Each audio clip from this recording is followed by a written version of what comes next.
सहस्रपादाक्षि शिरोर्बाहवे सहस्रनाम्नि पुरुषाय शाश्वते सहस्रकोटियुगधारिणे नमः। ओम नमो नारायणाय, ओम नमो भगवते वासुदेवाय। श्री हरि शरणम, श्री हरि शरणम, श्री हरि शरणम। श्री सीताराम दिव्य मंदिर विश्वेश्वरी धाम यूट्यूब चैनल के जितने भी सब्सक्राइबर्स हैं और प्रिय श्रद्धालु दर्शकगण हैं, आप उन सभी श्रद्धालुओं को आज मार्गशीर्ष शुक्ल माह पक्ष मोक्षदा एकादशी एवं गीता जयंती महापर्व की बहुत बहुत शुभकामनाएं, भूरी भूरी बहुत बहुत आशीर्वाद, शुभकामनाएं, मंगल कामनाएं। प्रिय श्रद्धालु भक्तों सज्जनों, भगवान की असीम अनुकंपा करुणा कृपा के प्रसाद से, अनुग्रह प्रताप से जिन जीव जंतुओं पर, जिन प्राणियों पर भगवान की असीम करुणा कृपा है, जिनका वास्तव में भगवान की कृपा से ही मंगल कल्याण होना चाहता है, ऐसे उन सभी जीवों के लिए, आप सभी श्रद्धालु भक्तों के लिए आज के कार्यक्रम की ये वीडियो है, जिसमें बहुत ही महत्वपूर्ण जानकारी, बहुत ही महत्वपूर्ण मार्गदर्शन और बहुत ही महत्वपूर्ण विषय पर विचार विमर्श एवं चर्चा की जाएगी। आप सभी से आग्रहपूर्ण, बहुत ही विनम्र अनुरोध और प्रार्थना है, बहुत ही ध्यान से एकाग्रचित्त होकर के आज के इस प्रसंग को आप सभी लोग श्रवण करेंगे, सुनिए और बार बार सुनेंगे, तब आपको हर बात समझ में आएगी। ऐसा मैं अपने पहले भी कई वीडियो में कह चुका हूँ, पुनः यही कहूँगा, बहुत ध्यान से सुनिएगा। सज्जनों, कलयुग का वातावरण चल रहा है और आधुनिकता का माहौल है। इस कलयुग के वातावरण में, आधुनिकता के माहौल में हालात इतने खराब हैं जो आम जनमानस को दिखाई शायद कम ही पड़ता है, क्योंकि एक स्थिति होती है ज्ञान वृद्ध और एक स्थिति होती है वयोवृद्ध। जो लोग वयोवृद्ध होते हैं वे आयु से होते हैं, आयु अर्थात वय, वय अर्थात शरीर की आयु हो गई 60 साल, 70 साल, 80 साल, 100 साल, 90 साल, और अपनी आयु से वो वृद्ध हो गए परंतु उन्हें ज्ञान नहीं हो सका। और एक होते हैं ज्ञान वृद्ध, जिनकी आयु छोटी होती है परंतु उनके पास ज्ञान और ज्ञान की दृष्टि होती है, ईश्वरीय दृष्टि होती है। ऐसे जो ज्ञान दृष्टि वाले अनुभवी जन, महत्जन, तपस्वी जन होते हैं, वे संपूर्ण सृष्टि के संपूर्ण विषयों का आकलन बहुत दूर से कर लेते हैं। जिस प्रकार से सुंदरकांड में प्रसंग आता है कि वानर सेना श्री सीता जी की खोज करते हुए समुद्र तट पर पहुंची। वहां जटायु जी के बड़े भाई संपाति जी पड़े हुए थे और संपाति जी ने कहा कि मैं देखूं तुम नाही गीधहि दृष्टि अपार, अर्थात तुम सबको नहीं दिखाई देगा, तुम सब छोटे जीव जंतु हो, मैं गीध हूँ, मेरी दृष्टि बहुत दूर तक जाती है, सब दिखाई देता है मुझे। सीता जी कहाँ पर बैठी, किस अशोक वाटिका में, किस पेड़ के नीचे कैसे बैठी, वहाँ और कौन है, क्या हो रहा है, वहाँ सब दिखाई भी दे रहा है और मुझे यहाँ बैठे सब सुनाई भी दे रहा है। ठीक उसी प्रकार से संसार में जिन महानुभावों साधना की है, अपने जीवन को योग साधना, भक्ति साधना, तपस्या साधना, उपासना, धर्म, अध्यात्म, सदाचार इत्यादि के मार्ग पर आगे बढ़ाया, ऐसे महानुभावों ने ही देश, संसार, समाज की संपूर्ण स्थितियों का आकलन किया हुआ होता है। परंतु दुर्भाग्य है, आज ऐसे मनीषी महापुरुषों, साधु संतों, गुरुजनों, ब्राह्मणों की आज का आधुनिक परिवेश में पलता और बढ़ता हुआ मानव ऐसे महानुभावों की उपेक्षा करता चला जा रहा है। और उपेक्षा का दुष्परिणाम है मानव मात्र को लेश मात्र भी ठीक तरीके से सम्यक रूप से वास्तविक तथ्य का, वास्तविक तत्व का, वास्तविक वस्तु स्थिति का कोई भी ज्ञान नहीं है और मनुष्य अज्ञानता पूर्वक अपने सर्वनाश के लक्ष्य की ओर खुशी खुशी दौड़ता कूदता हुआ चला जा रहा है। पूज्य गोस्वामी तुलसीदास जी का एक वक्तव्य यहाँ पर स्मरण आता है। गोस्वामी जी कहते हैं, फूले फूले फिरत हैं आज हमारो ब्याह, और तुलसी गाय बजाए के देत काठ में पाँव। अर्थात फूले फूले मारी खुशी के फूले फिरते हैं, ढोल बाजा बजाते, बैंड बाजा बजाते, गंदे गाने सुनते, शराब पीते हैं कि आज भाई हमारा ब्याह है, बहुत बढ़िया काम हो रहा है संसार में। परंतु दुर्भाग्यपूर्ण स्थिति यह है कि वो काठ में पाँव दे रहे होते हैं। काठ में पाँव यानी उस 12 घंटे और 24 घंटे और हद से हद 1 सप्ताह की रस्म रीति रिवाज के उपरांत सारा जीवन संघर्ष, दुख, कष्ट, पीड़ा, तलाक, मुकदमा, लड़ाई झगड़ा, एक दूसरे पर आरोप प्रत्यारोप, झूठ सच, अवैध संबंध इत्यादि विभिन्न प्रकार की विडंबनाओं से वो जीवन भर जाता है। क्यों हो रहा ऐसा है? इसके पीछे बहुत सारे बड़े विचित्र विचित्र कारण हैं। उन सभी विषयों पर हम समय के अनुसार धीरे धीरे क्रमशः धारावाहिक रूप में वीडियो के अंतर्गत जानकारियां और मार्गदर्शन आप सभी को बताते रहेंगे। आइए आज का सत्संग इस कार्यक्रम के अंतर्गत हम आज के प्रमुख विषय की चर्चा करेंगे। आप लोग बहुत ध्यान से सुनिए, आप सभी के लिए बहुत काम की बात है। जिस व्यक्ति ने मेरी आज की ये वाणी, आज का ये ज्ञान, आज की बहुत सुलझी हुई बातें समझ ली और जीवन में धारण कर ली, उतार ली, मैं गारंटी देता हूँ उस व्यक्ति का इस ही जन्म में, इस ही जीवन में बहुत ही मंगल होगा, बहुत ही कल्याण होगा और उसका जीवन वास्तव में एक आदर्श जीवन बन जाएगा। अर्थात एक मोरल लाइफ स्टेटस उसके जीवन में क्रिएट हो जाएगा, तैयार हो जाएगा। बंधुओं एवं श्रद्धालु दर्शकों एवं हमारे चैनल के सभी श्रद्धालु सब्सक्राइबर्स, महानुभावों, इस वर्तमान मानव जन्म और मानव जीवन का, इस शरीर को धारण करने का, इस जीवन को प्राप्त करने का जो प्रमुख उद्देश्य, लक्ष्य युगों युगों से प्राणी मात्र के लिए हमारे शास्त्रों में वर्णन किया गया है, उसमें अलग अलग प्रकार से महामनीषी महानुभावों ने वर्णन किया है। वस्तुतः इस जन्म जीवन का जो निष्कर्ष के रूप में अगर निचोड़ कहें तो केवल एक ही लक्ष्य है और वो है भगवान की भक्ति और भगवान की सेवा और भगवान की प्रसन्नता प्राप्त करना। क्योंकि मनुष्य इस सृष्टि में हर कोई जो है, मनुष्य हो अथवा अन्य जीव जंतु जो 84 लाख योनियों में है, सभी सुख ही चाहते हैं, कोई दुख नहीं चाहता। हर कोई सुख चाहता है, मस्ती चाहता है, एंजॉय चाहता है, आनंद चाहता है।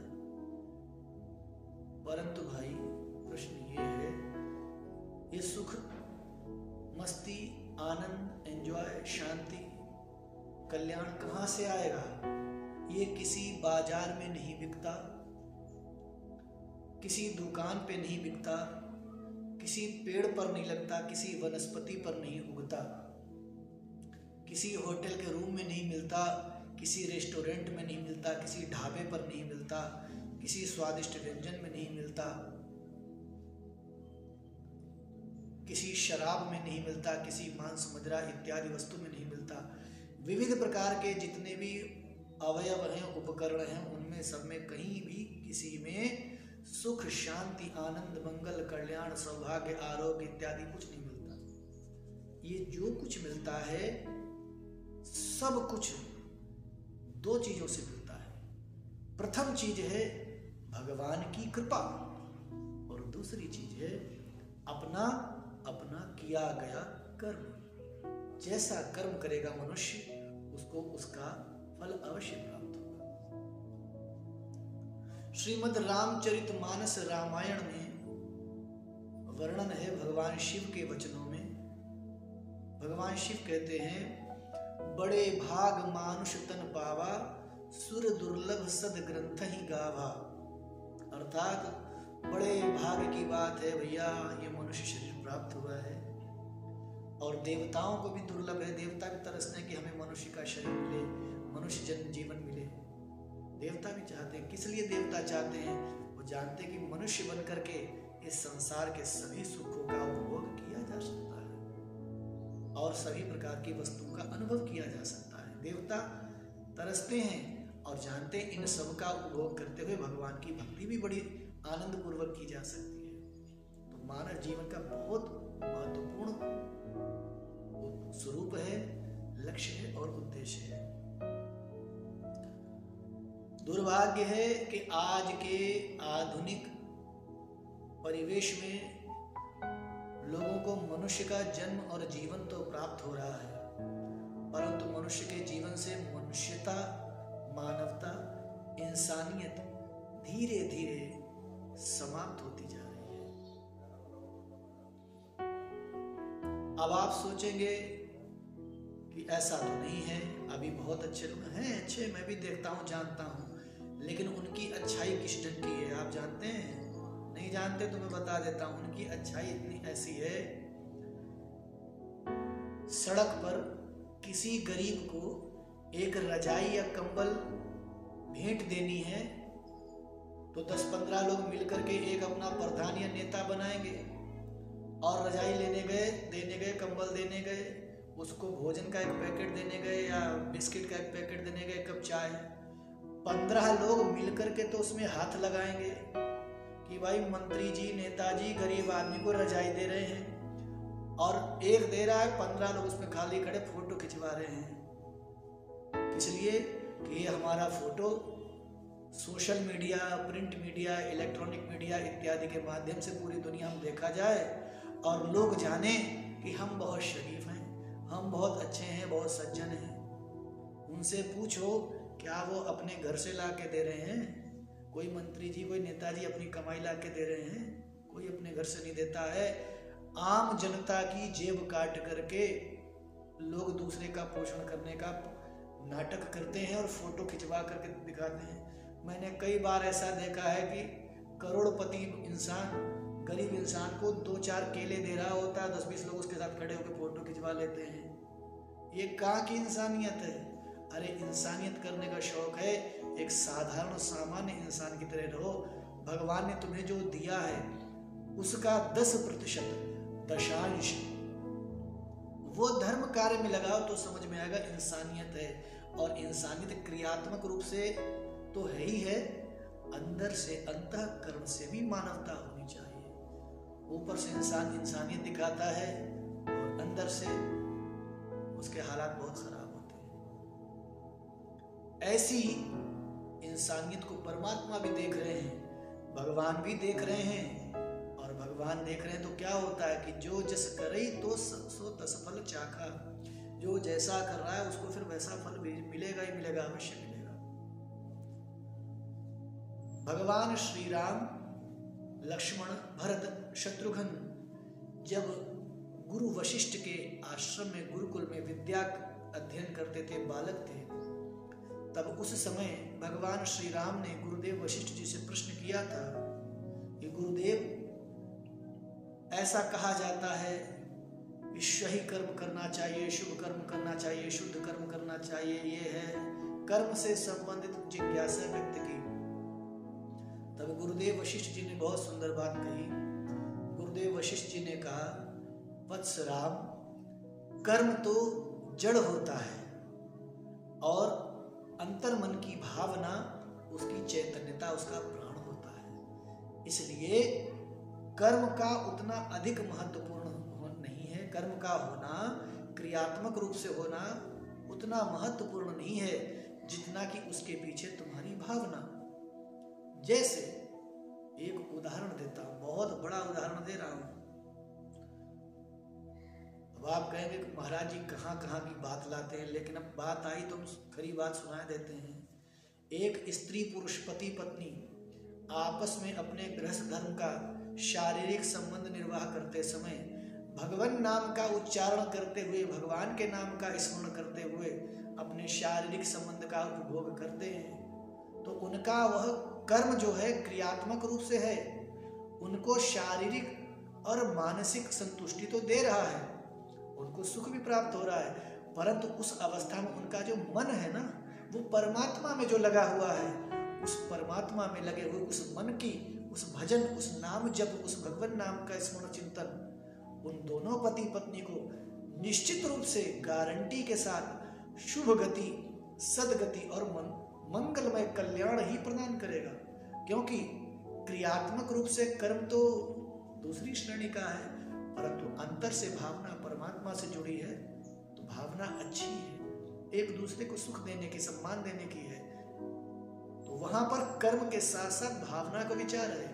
और दूसरी तरफ कोई व्यक्ति भंडारा करवा रहा है, लाखों रुपए खर्च करके दान पुण्य करवा रहा है, लेकिन अंतर मन में घमंड है उसके कि मैंने किया, मैं बहुत करता हूँ, मैं ये हूँ, मैं वो हूँ, मैं ये कर डालूंगा, मैं वो कर डालूंगा, मैं सबको खरीद लूंगा, मेरे पास बहुत पैसा है।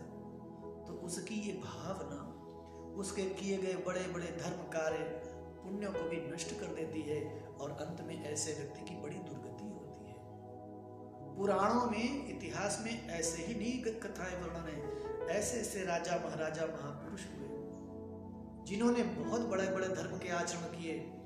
उनके द्वारा उन महापुरुषों, महामनीषी राजाओं, महापुरुषों के किए गए किसी एक यज्ञ के कर्म की समानता आज के वर्तमान परिवेश में पूरे विश्व का, मैं बहुत बड़ी बात बता रहा हूं, पूरे विश्व का व्यक्ति मिलकर के धन इकट्ठा करे और तब उस यज्ञ को करे, तब भी उस हजारों यज्ञ कर दे, तब भी उनके महापुरुषों के द्वारा किए गए एक यज्ञ की भी समता आज नहीं कर सकते लोग।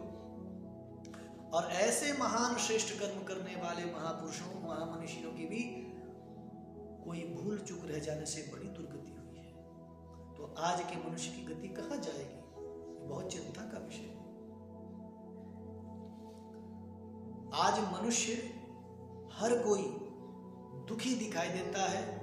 अब आप कहोगे महाराज जी क्या बकवास लेके बैठे हैं, लेकिन सच्ची बात है, भले ही आपको नहीं दिखा, आपको तो दिख रहा है सब लोग सुखी हैं, लेकिन मैं जानता हूं वास्तव में कोई भी व्यक्ति सुखी नहीं है।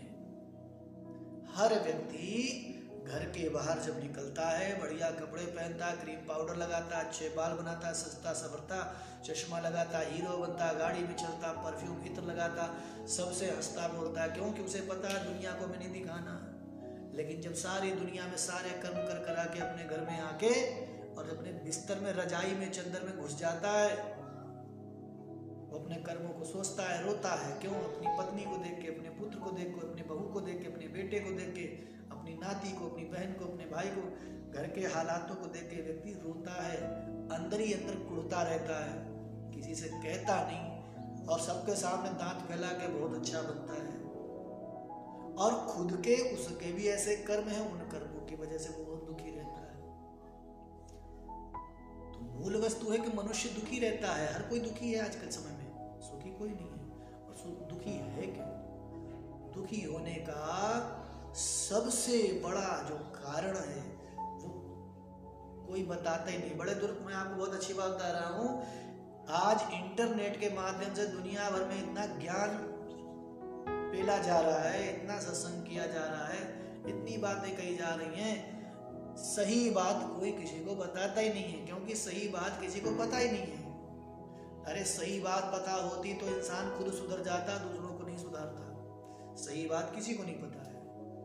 मनुष्य के दुखों का मूल कारण है वो अपने धर्म से विमुख है, और धर्म की परिभाषा बहुत विस्तृत है, हर मनुष्य के लिए अलग अलग है। हर प्राणी, हर जीव जंतु के लिए धर्म का स्वरूप, धर्म का अर्थ, धर्म का परिभाषा और धर्म का क्रियात्मक रूप अलग अलग है।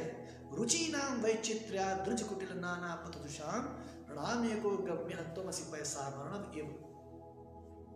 हर व्यक्ति के लिए उस धर्म का अर्थ, धर्म का स्वरूप, धर्म की परिभाषा अलग अलग है, ऐसा लोग समझते हैं। और किन्हीं मायनों में कुछ प्रतिशत तक यह तथ्य ठीक है, परंतु वस्तुतः धर्म का जो स्वरूप है वो है भारतीय वैदिक सनातन धर्म, संस्कृति, सभ्यता, दर्शन, सिद्धांत। और इससे जो भी कोई विमुख रहेगा वो मनमाना आचरण जरूर करेगा, और मनमाने आचरण करने का दुष्परिणाम उसके वर्तमान जीवन में उसकी संस्कारहीन संतान, संस्कारहीन पोता, संस्कारहीन पोती देवता, संस्कारहीन बेटा बेटी, संस्कारहीन बहू, संस्कारहीन परिवार, संस्कारहीन आस पड़ोस, सब संस्कारहीनता के रूप में उस व्यक्ति के सामने आ जाते हैं, क्योंकि धर्म और सदाचार के मार्ग से वो व्यक्ति विमुख है।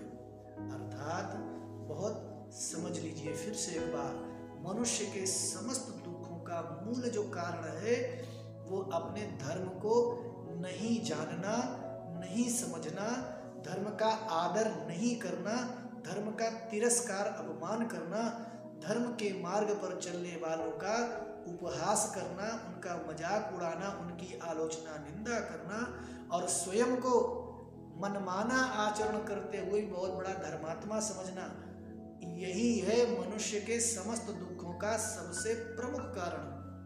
सबसे प्रमुख कारण यही है, क्योंकि शास्त्र कहता है धर्मो रक्षति रक्षितः, अर्थात जो धर्म की रक्षा करता है धर्म उसकी रक्षा करता है। धर्म की रक्षा का अर्थ क्या है?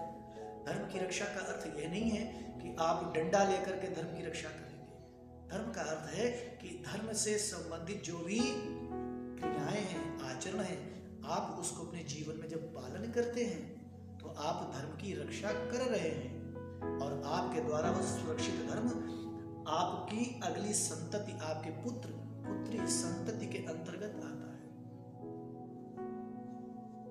ये है धर्म की रक्षा का स्वरूप। ये मनुष्यों के समस्त प्राणियों के सभी प्रकार के दुखों का मूल कारण है धर्म के मार्ग से विमुख होना। और धर्म क्या है? धर्म क्या है? धर्म का स्वरूप बहुत अलग है। अब एक ही चीज को लेंगे तो अन्य विषयों में भी, इन चीजों को हम अगली वीडियो में अगले धारावाहिक रूप से आपको बताते जाएंगे। यहाँ पर प्रश्न आता है, मनुष्यों को दुखों का कारण धर्म से हीन होना है, तो उसका निवारण क्या है और निदान क्या है? उसका निवारण भी यही है, निदान भी यही है। उसका निदान और निवारण भी यही है कि मनुष्य धर्म का आचरण करे। अब बात आती है कि धर्म का आचरण करें कैसे, कहां से करें, किस प्रकार से करें। तो आज के आधुनिक परिवेश में जो धर्म का आचरण है, जो उसका स्वरूप और परिभाषा लोगों ने बना रखी है, वो सोशल मीडिया पर कुछ इस तरह से प्रस्तुत की जा रही है। जरा ध्यान से समझिए। क्या? रात को लौंग और फिटकरी सिरहाने रखकर सो जाइए तो लक्ष्मी जी बक्सा लेकर आ जाएंगी। लोगों ने समझ लिया कि ये धर्म है। आजकल एक बहुत धंधा चल रहा है पैसे के लिए।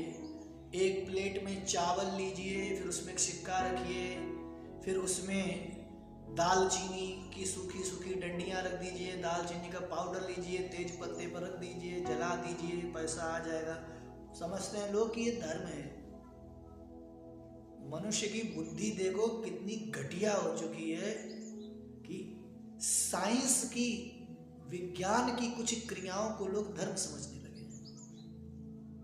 ये सब एक साइंस है, एक विज्ञान है। ये केमिस्ट्री है, रसायन विज्ञान का खेल है। और ये रसायन विज्ञान का खेल हर किसी के ऊपर लागू हो, हर व्यक्ति को फलीभूत हो, हर किसी को शुभ परिणाम दे, यह जरूरी नहीं है।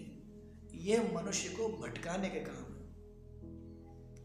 आप ये सोचिए कि जो व्यक्ति आपको ये बता रहा है, उसने अपनी अपॉइंटमेंट की फीस लगा रखी है, आप उसके पास कॉल करते हैं, फिर उसका अपॉइंटमेंट फीस होती है, फीस अब आप फीस देते हैं, फीस देने के बाद मिलते हैं। दिन भर में ऐसा व्यक्ति कम से कम मिनिमम मान के चलिए 50 लोगों उसका अपॉइंटमेंट बुक करता है, 50 लोगों से मिलता है। 1000 रुपये यदि वो एक व्यक्ति से ले रहा है, 50,000 रुपये तो उसने एक दिन में कमा लिए, तो 30 दिन में कितने हो गए, एक महीने में उसके 15 लाख रुपए तो उसने एक महीने में कमा लिए। एक महीने में जिसने 15 लाख रुपए कमाए हैं, तो उससे कहा जाए भाई आप एक बोरा भर के दालचीनी ले आओ और एक बोरा भर के तेज पत्ता ले आओ और इस पे लौंग इलायची रख के जलाते फूकते रहो, आपके पास बहुत पैसा आएगा। आप ये क्यों दुनिया को बेवकूफ बना रहे हो? प्रश्न सीधी सीधी बात है। ये संसार को गुमराह करने का खेल है, कि जिसको कहते हैं कि दूसरों को गुमराह करो और अपना उल्लू सीधा करो। एक सूफी संत ने इस विषय में बहुत अच्छी बात कही है, बर्बाद गुलिस्तां करने को बस एक ही उल्लू काफी है, अंजाम गुलिस्तां क्या होगा, हर शाख पे उल्लू बैठा है। ये गुलिस्तां क्या है? ये सारी सृष्टि, सारा संसार परम पिता परमात्मा का ये गुलिस्तां है। ये सुंदर भगवान का बगीचा खेल है, भगवान का दिव्य रंगमंच है। और इसको बर्बाद करने के लिए कौन है? बोले एक ही उल्लू काफी। एक उल्लू यानी एक मनहूस, एक दुष्ट, एक छल, एक कपट करने वाला व्यक्ति एक ही बहुत है। और अंजाम गुलिस्तां क्या होगा? हर शाख पे उल्लू बैठा होगा। अंजाम क्या होगा? जो सोशल मीडिया के माध्यम से हर जगह ऐसे छली कपटी लोग पैदा हो गए और समाज को दिग्भ्रमित कर रहे हैं। बंधुओं, मैं किसी का नाम नहीं लेता हूँ, ना मुझे किसी के YouTube चैनल वाले में, जो जैसा कर रहा है बढ़िया कर रहा है, अपना कर रहा है, अपना खाए कमाए, मजे ले, आनंद से ले, अंत में उसे अपने कर्म भोगने पड़ेंगे। परंतु आप जैसे साफ सुथरे, भले, सज्जन, सुलझे हुए, पढ़े लिखे, सभ्य, सुशील, संभ्रांत लोग जो हैं, वो इन सभी वस्तुओं को जानो, समझो, विचार करो और जागरूक बनो। अपने जीवन में अवेयरनेस लाइए, आप जागरूकता लाइए, क्योंकि अभी कुछ बिगड़ा नहीं है, अभी कुछ नहीं बिगड़ा है, अभी आप बहुत कुछ अच्छा कर सकते हैं। आज के परिवेश में, वातावरण में, माहौल में समाज को दिग्भ्रमित करने वाले विविध प्रकार के विषयों में, विविध प्रकार के प्रसंगों में, विविध प्रकार के साधनों, संसाधनों, उपायों से हर व्यक्ति दिग्भ्रमित कर रहा है, दिशाहीन कर रहा है, गुमराह कर रहा है, मिसगाइड कर रहा है। लोग कहाँ जा रहे हैं? आप, प्रश्न है आपसे, मान लीजिए मैं खुद आपसे कहूं कि आप एक काम करिए, एक इत्र की शीशी ले आइए और 1 दर्जन गुलाब के फूल ले आइए, गुलाबी रंग के कपड़े में इत्र रखिए, इत्र की शीशी, 12 गुलाब रखिए, 5-10 तुलसी के पत्ते रखिए और 150 रुपए रखिए, पोटली बांध करके अपने घर के दरवाजे में टांग दीजिए, घर में पैसा आना शुरू हो जाएगा। अरे कितनी मूर्खतापूर्ण बात है भाई, आपने बना के टांग दिया और आप चद्दर तान के, रजाई तान के सो जाइए, क्या पैसे आ जाएंगे? या लक्ष्मी जी के दिमाग खराब है, या भगवान नारायण की बुद्धि भ्रष्ट हो गई है तो पैसे देने आएंगे?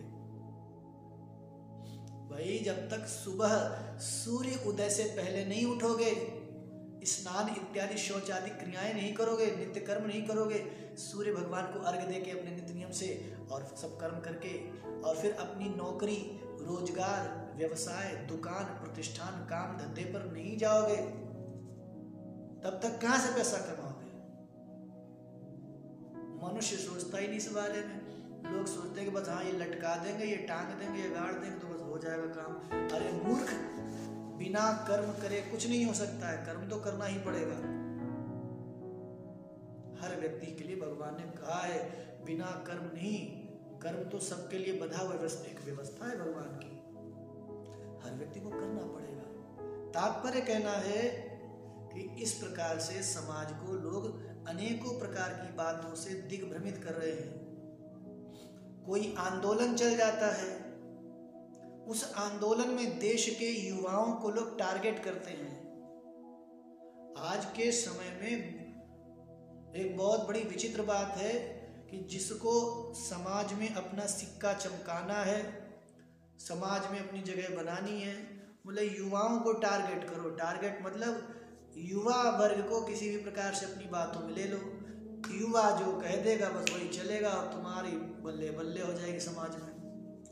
अरे कितने दुख की बात है, बताओ उन भले बेचारे युवाओं ने तुम्हारा क्या बिगाड़ा है जो तुम अपने स्वार्थ के लिए उन युवाओं के जीवन से, उनके विचारों से, उनकी मानसिकता से, उनकी खुशियों से, उनकी साइकोलॉजी से खेल खेल रहे हो, उनको दिग्भ्रमित करते हो और अपने कार्य के लिए इस्तेमाल करते हो।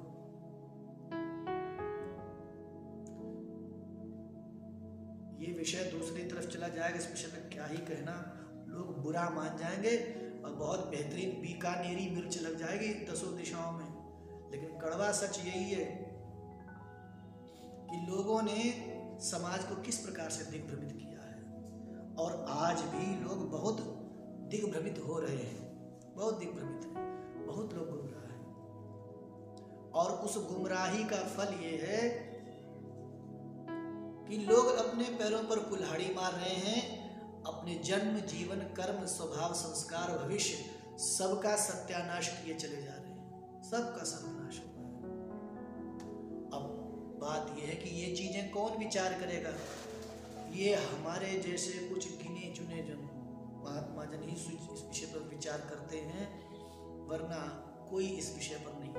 अरे दूर क्यों जाए, हमारे आध्यात्मिक समुदाय में, हमारे आध्यात्मिक समुदाय में अर्थात हमारे साधु संत ब्राह्मणों के समुदाय में भी कुछ नकली और पाखंडी साधु संत पंडित प्राणी भी आ चुके हैं, जिन्होंने समाज को दिग्भ्रमित किया हुआ है और समाज का शोषण कर रहे हैं। जो वे वास्तव में जन्म से ब्राह्मण नहीं है, वैदिक ब्राह्मण नहीं है, यज्ञोपवीत धारक नहीं है, शिखासूत्र धारक नहीं है, पंचविध पंच संस्कार पूर्वक वैष्णव दीक्षा से रहित हैं, सब प्रकार से दीनहीन हैं, बस इस तरीके के वस्त्र धारण कर लिए, ऐसा तिलक लगा लिया, जटाएं बढ़ा ली, बाबा जी बन गए, बाबा जी बन गए, पंडित जी बन गए, ज्योतिषी जी बन गए, पुजारी जी बन गए। अभी आजकल आप लोग YouTube पे देखते होंगे कुछ एस्ट्रोलॉजिकल चीजों के विज्ञापन आते हैं, तो उसमें बढ़िया दाढ़ी वाले, जटा वाले, तिलक लगाए बाबा जी आते हैं। यस बेबी, हाँ मैम, आपका मैं देख रहा हूँ, ये है वो है, फलाना ढिमकाना। कितने दुख की बात है, साधु संत का कितना वंदनीय, कितना पूजनीय स्वरूप है और उस स्वरूप की ये निंदा हो रही है, इस प्रकार से उसको प्रस्तुत किया जा रहा समाज में। क्या संतों के ये कर्म हैं? साधु 22-25 साल 24 साल हो गए मुझे साधुता तक के धर्म का निर्वाह करते, भगवत शरणागति करते हुए। हमारे तो दिमाग में भी कभी ये सब बातें नहीं आती। क्या समाज का हाल हो चुका है, लोगों को इसी बात का ज्ञान नहीं कि ब्राह्मण किसे कहते हैं, पंडित किसे कहते हैं, पुजारी किसे कहते हैं, आचार्य किसे कहते हैं, शास्त्री किसे कहते हैं, साधु किसे कहते हैं, संत किसे कहते हैं, भक्त किसे कहते हैं, सन्यासी किसे कहते हैं, महात्मा किसे कहते हैं, कथावाचक किसे कहते हैं, व्यास किसे कहते हैं, महाराज किसे कहते हैं। किसी बात का किसी को कुछ पता नहीं, बस सबको एक ही सूत्र से, एक ही धागे से नाप देते हैं। ये समाज कितना गुमराह है, कितना अज्ञानी है, दुर्भाग्यपूर्ण है। और इस गुमराह की होने की अवस्था में हर मनुष्य ऐसे ऐसे कर्म कर रहा है जो अपने पैरों पर कुल्हाड़ी मार रहा है। बंधुओं, सज्जनों, मेरे सम्मानित दर्शकों और प्रिय सब्सक्राइबर बंधुजनों, अभी कुछ बिगड़ा नहीं है, अभी बहुत कुछ संभल सकता है, आप बहुत कुछ सुधार सकते हैं। देखो, ध्यान से सुनो, हर मनुष्य की जरूरत क्या है? हर मनुष्य सबसे पहले क्या चाहता है बताइए? आपको नहीं पता, मैं बताता हूँ। हर मनुष्य सबसे पहले जिंदा रहना चाहता है, पहली चीज। स्वस्थ रहना चाहता है, निरोग रहना चाहता है, बीमार नहीं पड़ना चाहता, अच्छे अच्छे कपड़े पहनना, अच्छे अच्छे खाना खाना, घूमना फिरना, अच्छी पत्नी मिल जाए, अच्छा पति मिल जाए, अच्छे बच्चे हो जाएं, अच्छा रोजगार हो जाए, अच्छा काम धंधा हो जाए। हर विषय में अपना अच्छा ही तो चाहता है, और चाहता है कि भगवान की हम पर कृपा बनी रहे, देवी देवताओं की कृपा बनी रहे, हमारे कुल देवता, ग्राम देवता, ये देवता वो देवता सब हम पर प्रसन्न रहें, सब प्रकार से हम सुखी रहें। हर प्रकार से कुल मिला के ओवरऑल हर व्यक्ति सुख चाहता है, सुखी रहना चाहता है। कहता भैया हम तो सुख शांति चाहते हैं, भगवान की कृपा से सुख शांति बनी रहे। सुख चाहिए, शांति चाहिए, प्रसन्नता चाहिए, आनंद चाहिए, कृपा चाहिए। भाई जब सुख शांति चाहिए तो सुख शांति वाले मार्ग पर भी तो चलना पड़ेगा। अब मार्ग पर तो चल रहे हैं दुख और अशांति के, और चाहते हैं कि सुख शांति मिल जाए, भला कैसे होगा? नहीं मिल पाएगा। उसके लिए सुख शांति के लिए सुख शांति का मार्ग चयन करना पड़ेगा। सुख शांति का मार्ग क्या है? सुख शांति के मार्ग में भगवान को कहा गया, सुख शांति निकेतन प्रेम निधे, मन मंदिर के उजियारे हो, इस जीवन के तुम जीवन हो, इन प्राणन के तुम प्यारे हो। हे प्रभु, आप तो सुख और शांति के निकेतन हो। निकेतन यहाँ अर्थात जहाँ सुख और शांति निरंतर निवास करते हैं, भगवान ही है। भगवान को पकड़ना पड़ेगा।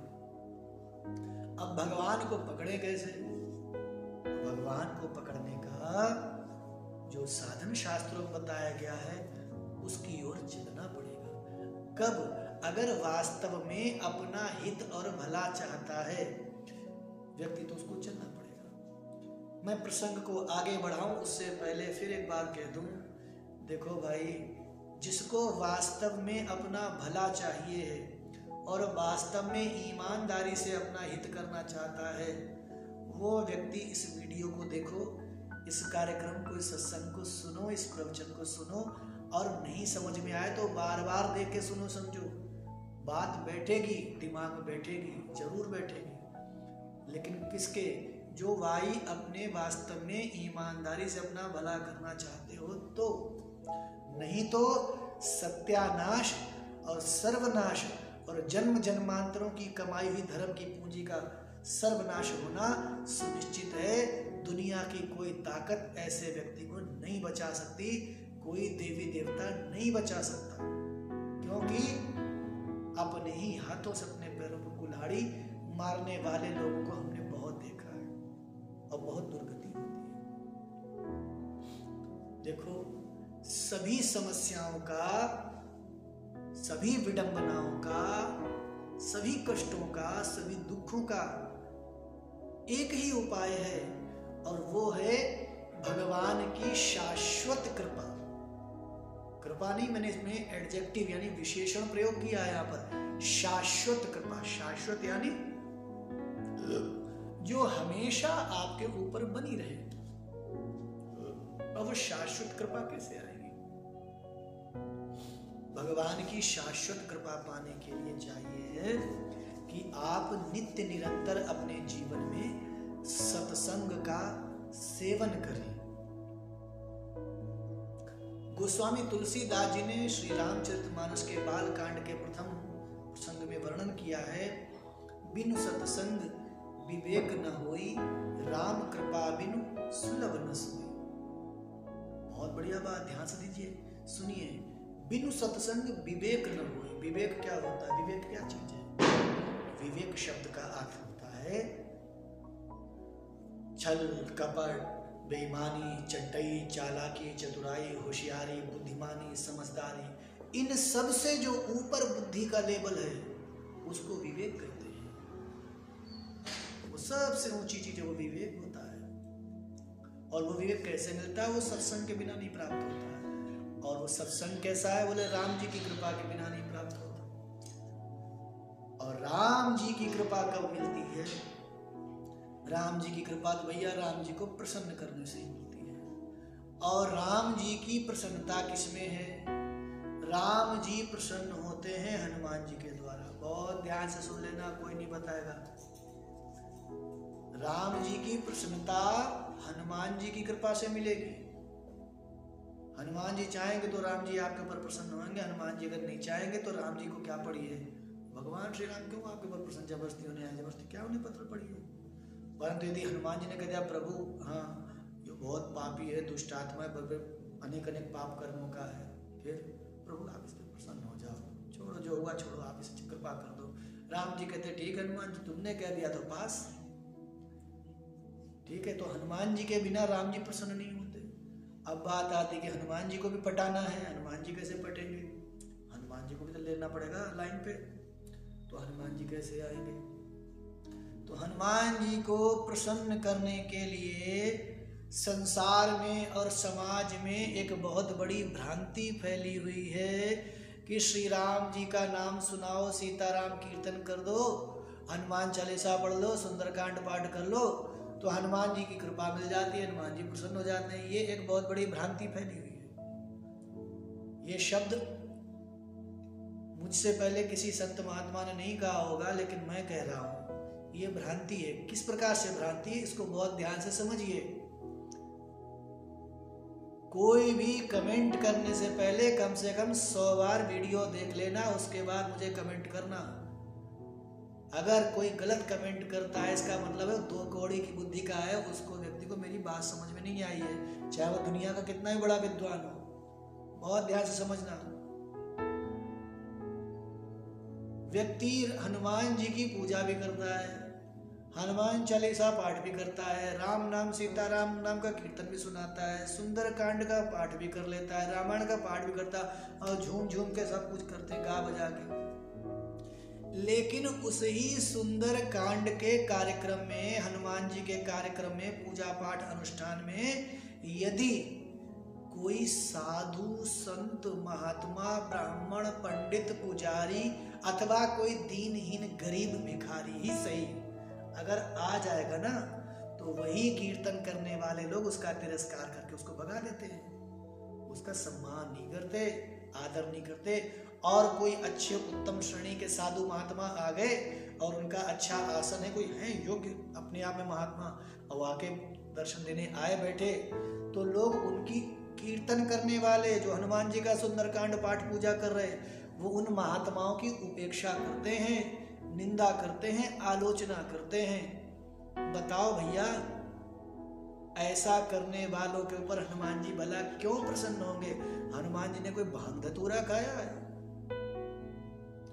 हनुमान जी के विषय में क्या कहा गया है? साधु संत के तुम रखवारे, असुर निकंदन राम दुलारे। साधु संतों के रखवाले हैं हनुमान जी। साधु संतों की सेवा हनुमान जी स्वयं करते हैं। साधु संतों के विषय में कुछ भी सुनना पसंद नहीं करते हनुमान जी। चाहे वो साधु संत बहुत छोटे लेवल का हो, चाहे वो बहुत बड़े लेवल का हो, लेकिन साधु संतों से संबंधित कोई भी आलोचना, निंदा, अपकार, अपमान हनुमान जी बिल्कुल पसंद नहीं करते। और ऐसे हनुमान जी को लोग सुंदर कांड पढ़ के राम नाम सुना के सोचते हैं हम कुछ कर देंगे और राम जी खुश जाएंगे। ये एक भ्रांति है। हनुमान जी को अगर प्रसन्न करना है तो चालीसा चाहे थोड़ा पढ़ लो, सुंदरकांड थोड़ा पढ़ लो, रामायण चाहे थोड़ी पढ़ लो, सीताराम कीर्तन थोड़ा कर लो, लेकिन हनुमान जी की पूजा करते समय, आराधना करते समय अथवा उसके बाद भी कभी भी कहीं कोई साधु संत महात्मा ब्राह्मण पंडित पुजारी आचार्य शास्त्री अथवा कोई दीनहीन भिखारी ही हो, उसका हमेशा आदर करो, उसका सम्मान करो, उसका अन्न जल भोजन वस्त्र से सम्मान कर दो। और आपने सुना होगा कि हनुमान जी ने तुलसीदास जी को जब दर्शन दिया था पहली बार, तब हनुमान श्री तुलसीदास जी अपने पूज्य गुरुदेव के यहाँ रहते थे, विद्यार्थी थे। तुलसीदास जी की शादी हुई, शादी होने के बाद पत्नी को छोड़ा, पत्नी को छोड़ने के बाद फिर आए, साधु हुए, संत हुए, राम जी की कथा कहने लग गए। तो और मन में था कि राम जी से भेंट भाव हो जाए। तो उनकी कथा में, यानी श्री तुलसीदास जी जब कथा करते थे तो नोटिस किया गया कि एक कोढ़ी बूढ़ा बुजुर्ग, बहुत कोढ़ी, उसके कूढ़ से पस बहता, मवाद बहता, वो रोज आता है। कथा शुरू होने से पहले आता है और कथा शुरू होने में सबके बाद जाता है, वो बैठता है। ये देखा गया। और वो कोढ़ी कौन था? वो स्वयं हनुमान जी महाराज थे। वो स्वयं हनुमान जी महाराज थे। और इस बात को कौन जानता था? तुलसीदास जी एक वृक्ष के नीचे लघुशंका शोध से बचा जल डाल देते थे। वहां पे रहने वाला प्रेत था, वो जल को पी के प्रसन्न संतुष्ट हो जाता था। उसको पता था, क्योंकि भाई सीधी सीधी बात है, चोर कोई पता होगा ना, थानेदार कौन है, वो कहाँ बैठा है, किस ड्रेस पहन के बैठा है। तो भूत प्रेत था, उसको पता था कि हनुमान जी वही हैं, वही हनुमान जी हैं। तो उसने, प्रेत ने बता दिया कि जाओ भैया वो हनुमान जी हैं, वो कोड़ी वोड़ी कोई नहीं है, पकड़ लो हनुमान जी के चरणों का, काम बन जाएगा। तो यह प्रसंग आपको शिक्षा देता है कि हनुमान जी को यदि प्रसन्न करना है तो साधु संतों ब्राह्मणों का आदर करो, देवताओं का आदर करो, माता पिता का आदर सम्मान करो, परंतु साधु संतों को प्राथमिकता दो, संत महात्माओं भगवान के भक्तों को प्राथमिकता दो। और फिर उसके बाद सुंदरकांड रामायण पाठ चालीसा करो। देखो हनुमान जी कैसे नहीं प्रसन्न होते। लेकिन मनुष्य क्या करता है? सुंदरकांड पढ़ेगा, रामायण पढ़ेगा, हनुमान चालीसा पढ़ेगा, सीताराम करेगा, खूब झूम झाम के करेंगे, लेकिन संत महात्माओं के लोग आलोचना निंदा करते हैं। बड़े बड़े मूर्ख इस दुनिया में पड़े हैं। संत महात्माओं का स्वरूप क्या है? भगवान कहते हैं, संत किसे कहते हैं? भगवान बता रहे संत मेरे लिए क्या है। भगवान कहते हैं श्रीमद् भागवत में महाराज अम्बरीश के प्रसंग में स्वयं भगवान कह रहे हैं, दुर्वासा ऋषि को बता रहे हैं, दुष्करः को नु साधु नाम दुस्त्यजो वा महात्मा नाम यही संगृहीतो भगवान सात्वताम ऋषभो हरि। अर्थात मेरे भक्त संत लोग मुझे बहुत प्रिय हैं, उनके लिए कुछ भी दुर्लभ नहीं है, वो जो चाहे कर सकते हैं, इसीलिए मुझे बहुत प्रिय है, क्योंकि उनके हृदय में मुझ परमात्मा का निवास है। इसलिए हनुमान जी को प्रसन्न करना है तो संतों की सेवा करो। और जब हनुमान जी प्रसन्न और संत महात्मा प्रसन्न हैं तो भगवान तो अपने आप प्रसन्न हो जाते हैं। उन्हें प्रसन्न करने के लिए जोर नहीं लगाना पड़ता है। और जब भगवान प्रसन्न हो गए तो आपके जीवन में कहीं ना कहीं कथा कीर्तन सत्संग का जुड़ाव भगवान खुद कर देंगे और आपको जीवन में सत्संग का मार्ग मिल जाएगा। और सत्संग का मार्ग एक बार मिल गया और सच्ची श्रद्धा से, पूरी ईमानदारी से अगर आपने सत्संग का मार्ग पकड़ लिया, आपका जीवन इतना महान जीवन बन जाएगा, इतना महान जीवन बन जाएगा कि बता नहीं सकते। आप गुजरात में जाइए, राजस्थान की और मेवाड़ और चित्तौड़गढ़ इत्यादि के प्रांत में जाइए। आज से 100-200 साल पहले और वर्तमान समय में भी बड़े बड़े करोड़पति सेठ महात्मा हैं जिनका बड़ी बड़ी मिलें चल रही हैं, बड़ी बड़ी फैक्ट्रियां चल रही हैं, लेकिन वो लोग नियमित रूप से सत्संग सुनते हैं, भगवान की कथा सुनते हैं, कीर्तन कराते हैं, संतों का भंडारा कराते हैं, संतों की सेवा कराते हैं। और उनका संत सेवा के द्वारा भगवत कृपा का फल है कि उनका कारोबार दिन दूनी रात चौगुनी 10 गुनी 100 गुनी तरक्की कर रहा है। और वो लोग गृहस्थ हैं, स्त्री भी रखते हैं, पत्नी भी रखते हैं, स्त्री भोग भी करते हैं, विषय विलास भी करते हैं, संतान भी उत्पन्न करते हैं, बहू बेटा नाती पोता गृहस्थी सब परिवार पड़ा है, बहुत कुछ उनके पास सब है। ये सब है, ये होना कोई अनर्थ अधर्म नहीं है, परंतु उनका जीवन भगवान की भक्ति से समन्वित है और सब प्रकार से सुखी संपन्न है। और वहीं दूसरी ओर गुजरात और राजस्थान इत्यादि के प्रांतों को छोड़ करके हमारे क्षेत्र के अन्य क्षेत्रों में देखो लोग क्या करते हैं, साधु संतों की उपेक्षा, ब्राह्मणों की उपेक्षा, सत्संग की उपेक्षा, बस नौकरी के पीछे पागल है, बिजनेस के पीछे पागल है, एक दूसरे को धोखा देके छल कपट बेईमानी करके पैसे कमाने के पीछे पागल है। इसका प्लॉट बिकवा देंगे तो इतना कमीशन मिल जाएगा, इसका जमीन बिकवा देंगे, इसी धंधे में परेशान हो गए। और तब पर भी उनकी दुर्गति ही बढ़ती चली जा रही, क्योंकि जीवन में सत्संग नहीं है। सत्संग का होना बहुत जरूरी है। सत्संग के अभाव में मनुष्य का सर्वनाश हो जाता है। मेरे खुद के जीवन में भी ऐसी एक घटना घटित हुई है जिसका खुल करके वर्णन करना तो उचित नहीं है, लेकिन आप सबको जानकारी हो और मार्गदर्शन मिले, इसलिए मैं इस प्रसंग को यहाँ पर उल्लेख करूंगा ताकि आप सबको मार्गदर्शन मिले और आप ऐसी गलती जीवन में ना करें। देखो, भगवान भी कहते हैं, कबीरदास जी के शब्दों में कहा गया है कि कबीरा वे नर अंध हैं जे गुरु माने, और हरि रूठे तो ठौर है, गुरु रूठे नहीं ठौर। एक चीज। दूसरी चीज है श्री रामचरितमानस में उत्तरकांड में खुद भगवान कह रहे हैं, शिव जी कह रहे हैं, काल दंड हरि चक्र कराला, इंद्र कुलिश ममशूल विशाला, काल दंड हरि चक्र कराला, जो इनकर मारे नहीं मरही, राम रोष पावक सोज रही। भक्त द्रोह पावक सोज रही। किसी भक्त से द्रोह करना, किसी भक्त से, किसी संत से, अपने ही गुरु से, अपने ही साधु से, अपने ही पथ प्रदर्शक से द्रोह करना, उससे ईर्ष्या करना, ये मनुष्य का सर्वनाश कर देता है। हम इस बात को समझते हैं। हमारे साथ भी कुछ ऐसे लोग हैं जिन्होंने अज्ञानता पूर्वक, मूर्खता पूर्वक ऐसा कृत्य किया है और उन पर मुझे बहुत दया है, आज भी दया है, अभी भी दया है। मेरे हृदय का द्वार उनके लिए सदैव खुला हुआ है, क्योंकि भगवान का और संत का और गुरु का द्वार संपूर्ण प्राणियों के लिए हर समय खुला रहता है। आओ, शरण में आ जाओ, तुम्हारी की गई गलती भगवान सब भुला देंगे। संत जन तुम्हारे द्वारा की गई गलती, अपराध सब भुला देंगे। यही तो संत की विशेषता है, यही तो गुरु की विशेषता है, यही भगवान की विशेषता है कि शरण में आकर के जो व्यक्ति अपने कर्मों के लिए क्षमा मांग लेता है, उस ही पल, उस ही क्षण उसके समस्त कर्मों को भूल करके, उसकी गलतियों को भुला करके उसको अभय आशीर्वाद देना, यही संत गुरुजनों का कर्म है।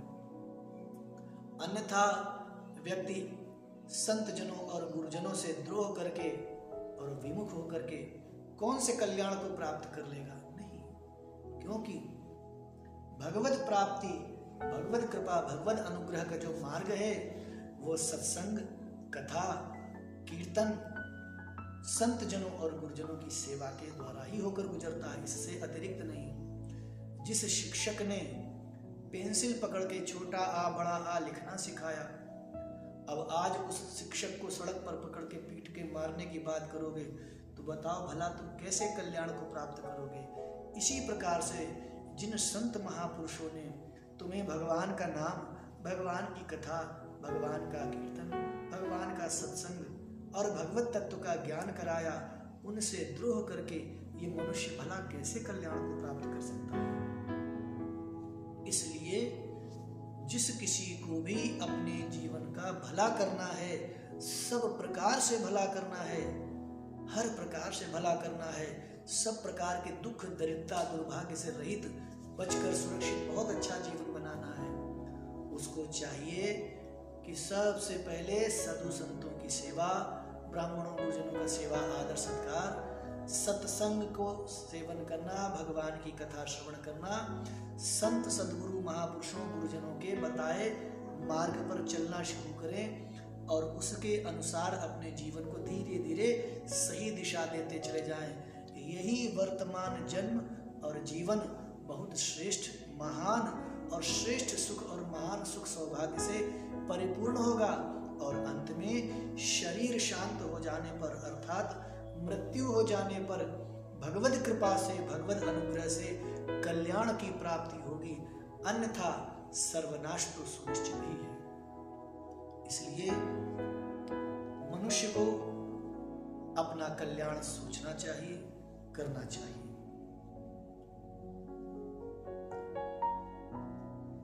मनुष्य के कल्याण का मूल साधन भगवान की कृपा, भगवान की भक्ति है और यह भगवान की कृपा, भगवान की भक्ति बिना किसी संत सद्गुरु की कृपा के कभी भी किसी ने प्राप्त नहीं कर पाई और जिसने प्राप्त करने की कोशिश करी वो अधोगति को ही गया।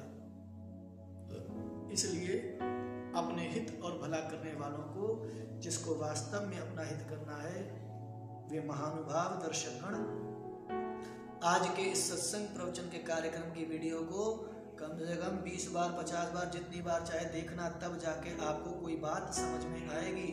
और समझ में आ गई तो आप उसका आचरण और पालन करना प्रारंभ कर दें, अन्यथा अपने कर्मों का दुष्परिणाम भुगतने के लिए कमर करके तैयार रहें। इस वर्तमान जन्म से में नहीं होगा तो अन्य किसी जन्म में होगा, परंतु अपने अपने किए गए मूर्खता पूर्वक कर्मों का हर व्यक्ति को फल भोगना ही पड़ता है।